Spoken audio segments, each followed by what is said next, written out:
This podcast contains content related to child exploitation and criminal investigations. Listener discretion is strongly advised. The views expressed are those of the host and do not represent any official agency. All individuals discussed are presumed innocent until proven guilty in a court of law. The hearing room was silent. Cameras clicked as a former trust and safety employee named Cayce Savage took a breath and began to testify. She wasn't a politician. She wasn't a headline hunter.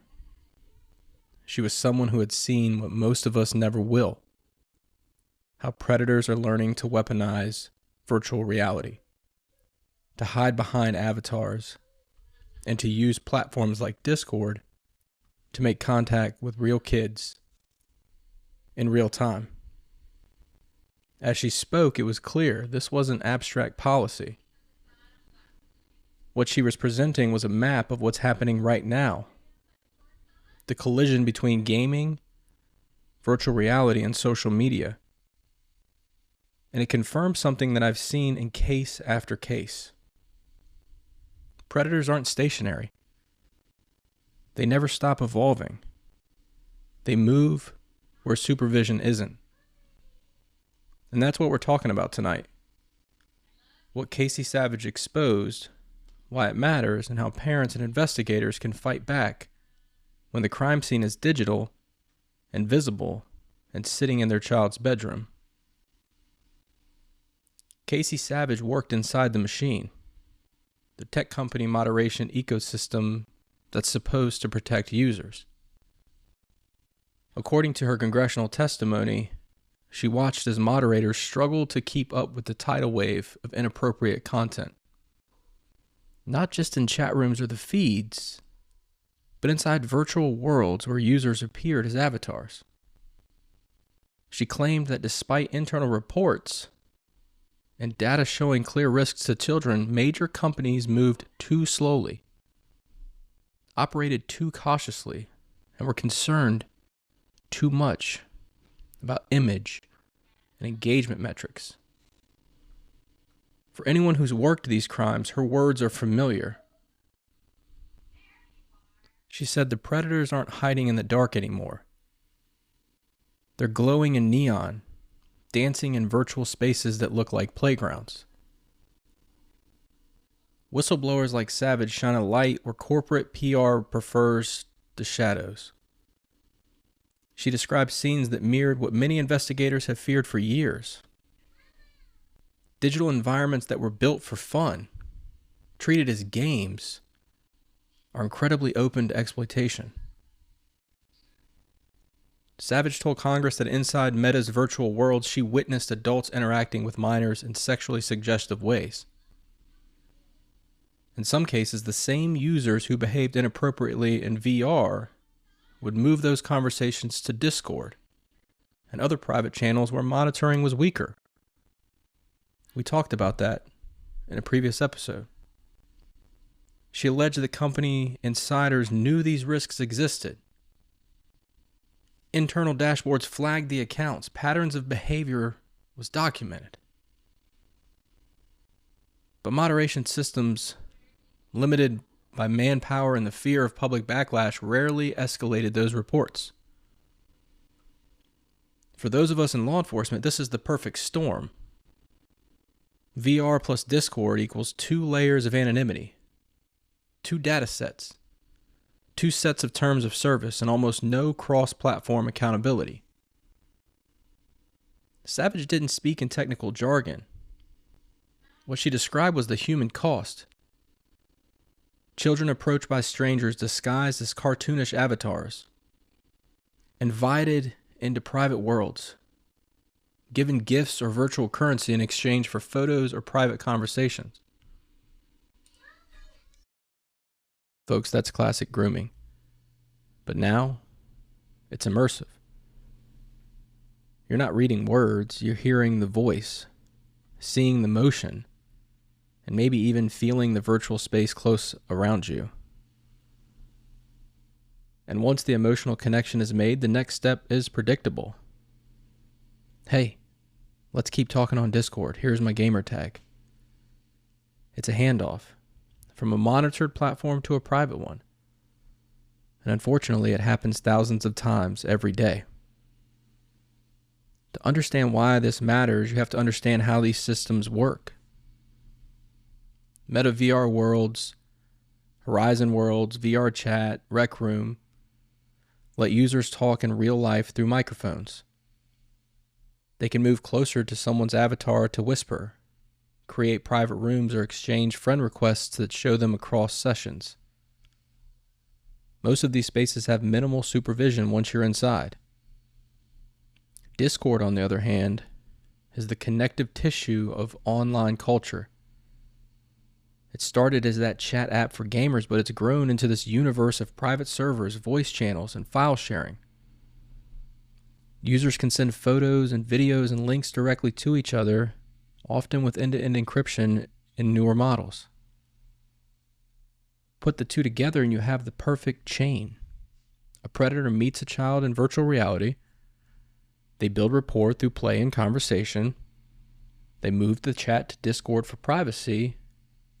They exchange content or escalate the relationship out of the sight of supervision. For investigators like me, this chain is almost impossible to follow in real time. Voice chat in VR isn't logged the same way that text chat is. Avatars aren't tied to verifiable identities. By the time a cyber tip arrives, the predators change servers, deleted accounts, jumped countries. When we seize a device, we can sometimes see the remnants. We can see where Discord was installed or some screenshots from some VR sessions, linked Meta accounts. But if we're lucky enough to recover those devices, the conversations themselves are often gone. As a forensic examiner, I can extract data, rebuild timelines, and prove intent. But what I can't do is rebuild the missing moments of contact. The words spoken through a headset that never touch a log file. That's what makes these environments so dangerous. They create intimacy and lack evidence.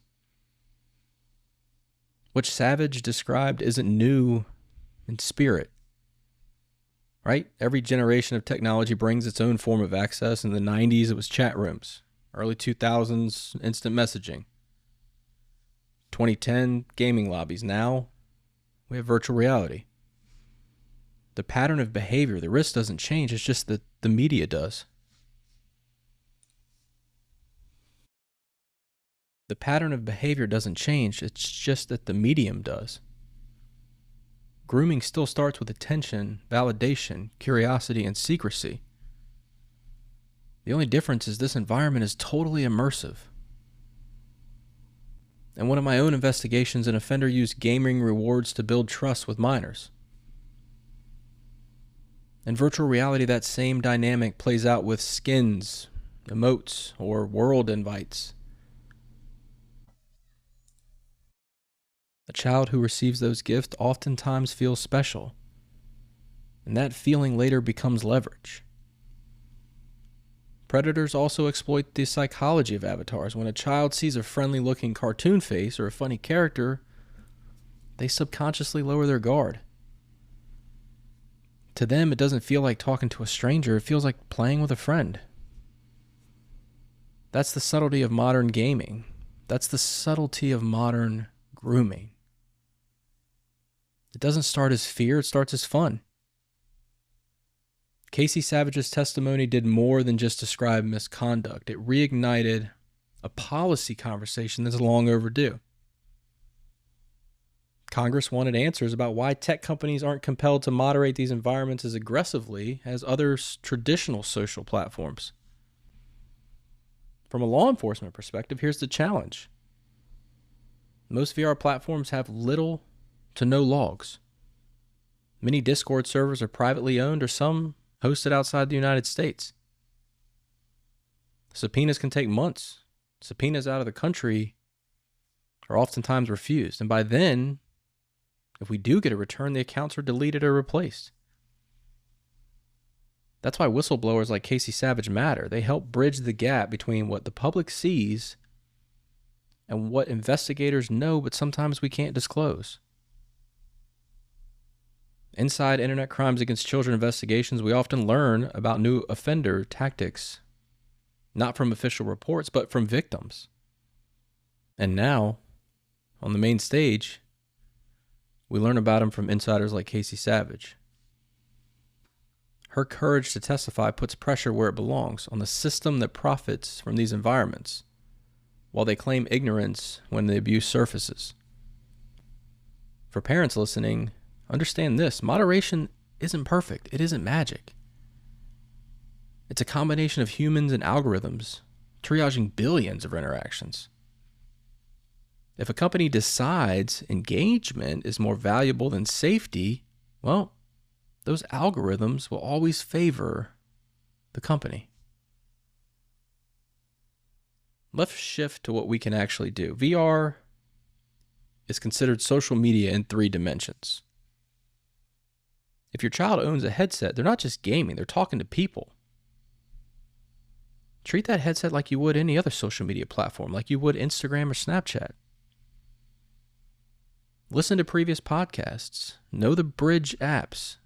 Know about Discord and Telegram. This is where offenders move once trust is built.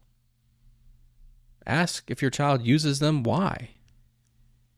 Why do they go there? Keep headsets in open spaces, not behind closed doors. If it feels invasive, remember, privacy doesn't protect children from predators. Conversation does. Ask questions. Who did you play with tonight? What world were you in? Kids will share if they feel safe and not judged. Update and monitor. Use those parental tools where they exist, but don't rely on them blindly. Apps change, and with that, settings change. And updates sometimes reset those permissions. Teach some critical thinking. Explain that avatars aren't necessarily proof of age and people lie on the internet. And if someone asks to move that conversation to Discord or to another app, that's a red flag. We're not trying to teach paranoia. We're trying to teach partnership. We want you to be with your child, not against them. The term metaverse seems like science fiction, but it's not. It's here. It's the next frontier, and every frontier needs guardians. It needs protectors. Whistleblowers like Cayce Savage are an early warning system. They're the ones who risk their careers to say, hey, something's wrong here. And when we listen, we can adapt before the next wave hits. In my forensic lab, I've seen technology both help and hurt. A child exploited through VR might also be found because of digital footprints left in Discord data or metadata from a shared file. The same codes that hide abuse can expose it if you know where to look. And that's where that collaboration matters between the parents, the investigators, and even, yes, the tech companies willing to do better. When Cayce Savage finished speaking before Congress, the room was quiet yet again. Not because people didn't believe her, not because they questioned her, but because they finally understood. She didn't just describe a broken system, she handed us a mirror. And now it's all on us, parents, law enforcement, legislators, and yes, the platforms themselves to decide what reflection we want to see next year and the year after that. Thank you for listening to Chasing Shadows, Shadow Briefs. Thank you for standing with me in this fight.